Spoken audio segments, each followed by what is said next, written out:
We were talking about the hanagot of the Ben Ish Chai in different things. Okay.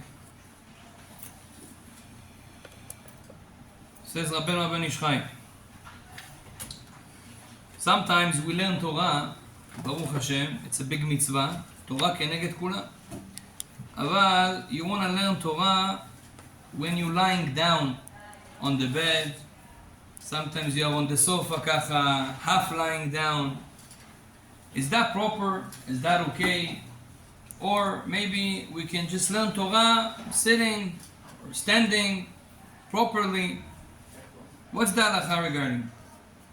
So באמת the Ben Ish Chai says, אחד שיושב ולומד גמרא או ספר קדוש וטרח בישיבתו. He says if sometimes it's hard for you to sit. You need to lie down a little bit. You feel tired. You want to lie down a little bit, but you don't want to do bitul Torah. You want to still learn the book that you're learning. He says, mutar. It's okay. but he says, לא יתמיד הרבה בזה. But don't make it as a habit. Okay, so I'm learning Torah when I'm lying down. That's not a good habit.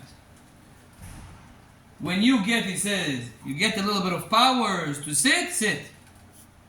But if you anyways lying down, you want to fall asleep, you want to read something before you fall asleep, it's okay, it's fine. I even saw, I was a long time ago in the Rabbi Maimon, the Shamash of the Baba Sali.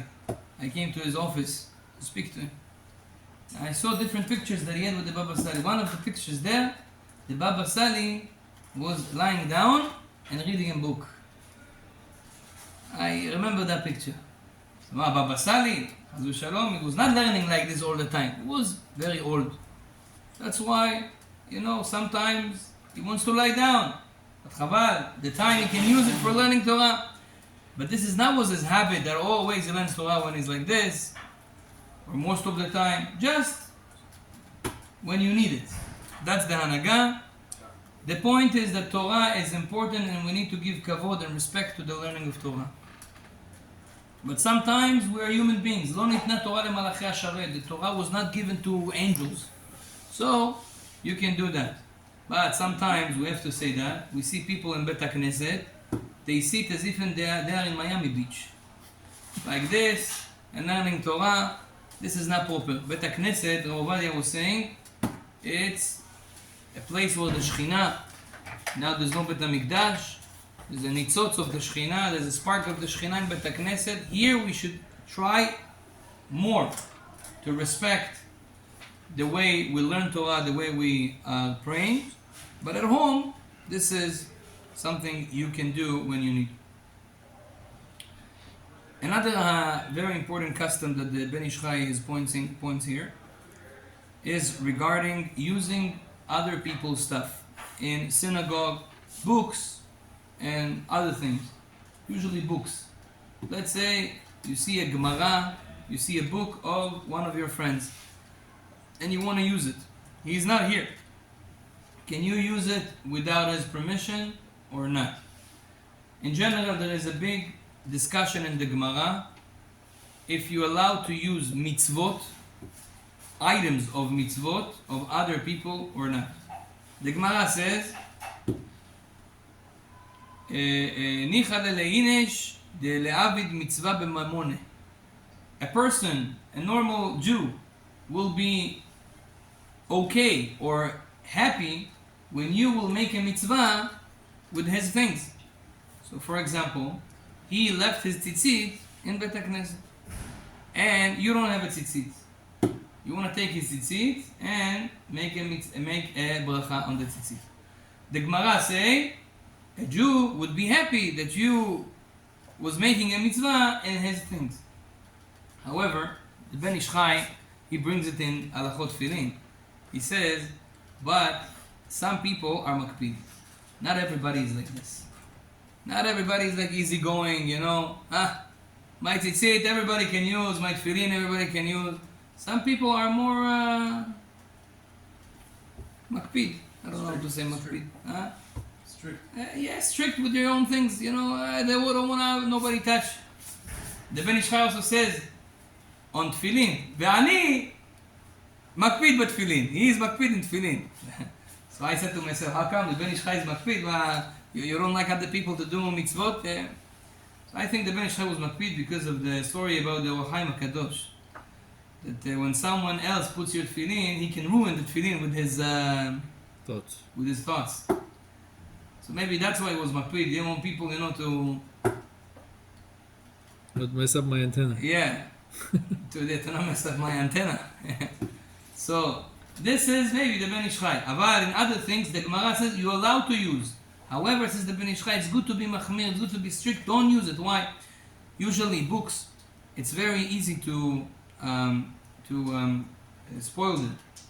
לקלקל אותם. Yeah, you can do easily like this. You can reap by mistake. And then this person, some people, I know people like this.